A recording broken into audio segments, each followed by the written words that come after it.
لو انت عاوز تروح من رمسيس امام مسجد الفتح الى الكيلو 4.5 هتركب ايه؟ انا هقول لك تركب ايه من قدام الجامع من وسط الزحمة دي كلها. في حاجات مواصلات كتيرة وعديدة انا هقول لك عليها فتابعونا.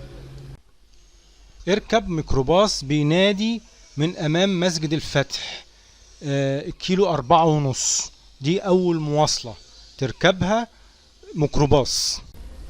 تاني مواصلة معانا اركب ميني باص اللي هو النقل الجماعي رقم 226 و102 و40 و58. دول بيجوا قدام مسجد الفتح وبيمشوا غمرة، الدمرداش، العباسية، وبعد كده بيروحوا عند نادي السكة وطريق النصر أو العباس أو المكرم أحمد فخري، وبيطلعوا على طريق السويس وبيطلعوا عند الكيلو 4.5 أو مدينة الأمل. أو تركب ميني باص رقم 49 121 و705.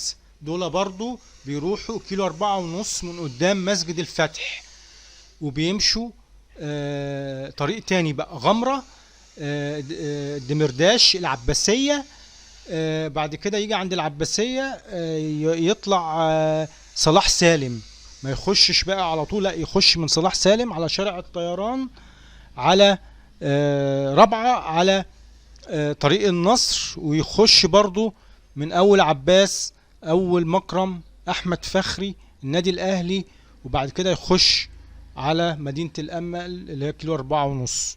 شكرا على حسن استماعكم، وما تنسناش تدعمونا باللايك والشير، وانتظرونا في خطوط اخرى.